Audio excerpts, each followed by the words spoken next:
Dalam rangka memperingati HUT RI ke-77, Dinas Pariwisata Kepemudaan Olahraga dan Kebudayaan atau Disparporabud Kabupaten Nganjuk menyelenggarakan Lomba Edukatif Kultural Olimpiade Kesejarahan Museum Anjuk Ladang. Lomba Olimpiade Kesejarahan diselenggarakan di Gor Bung Karno Begadung Nganjuk pada Sabtu 6 Agustus 2022. Sedikitnya, Lomba Olimpiade Kesejarahan diikuti oleh 52 peserta dari SMP dan MTS baik negeri maupun swasta se-Kabupaten Nganjuk. Pelaksanaan lomba dibagi 3 babak, yaitu babak penyisihan, semifinal, dan grand final.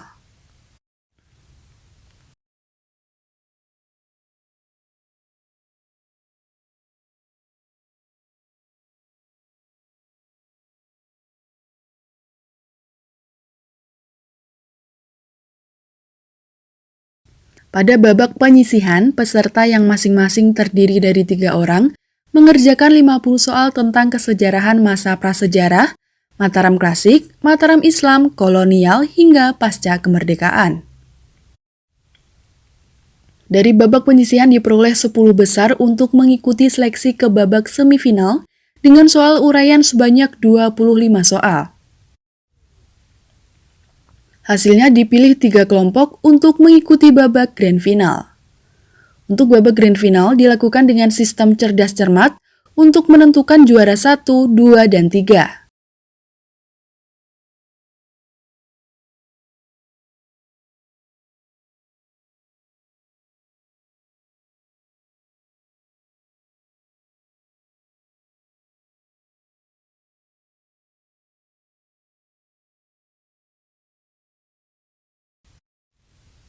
Menurut Ketua Pemenang Juara 1 asal SMPN 2 Nganjuk, Azli Al-Khalifi, SMPN 2 Nganjuk untuk memenangkan lomba membutuhkan latihan dan belajar rutin.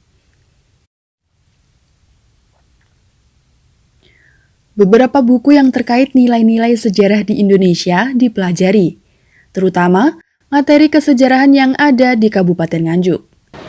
Untuk persiapan saya melajari buku Mas Eko Jarwanto tentang sejarah lintasan Nganjuk di nasional. Perasaannya gimana memenangkan lomba ini?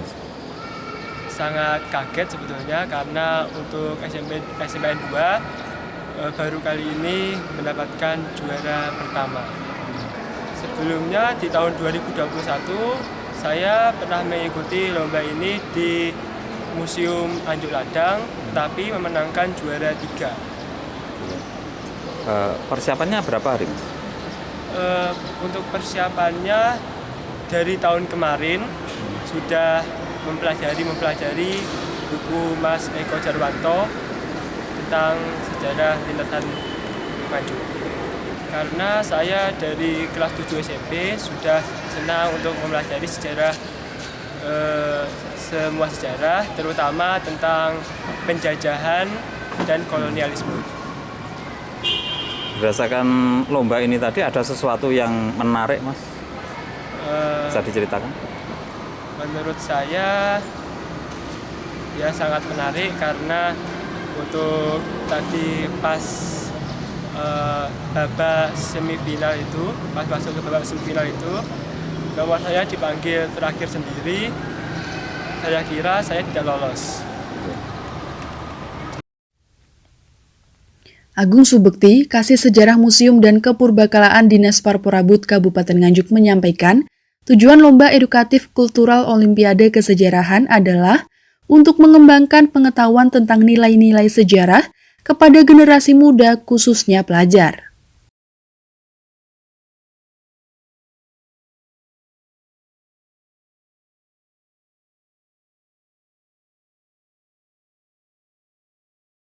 Dan untuk itu kegiatan daripada DAK kami yaitu kegiatan pameran temporer museum Tempo Bulu yang isinya adalah tentang lomba atau olimpiade. Yang pertama adalah lomba untuk tingkat TK yaitu lomba menggambar, dan untuk tingkat SD adalah lomba dongeng, dan untuk tingkat SMP atau MTS yaitu lomba kesejarahan, dan untuk SMA lomba fotografi.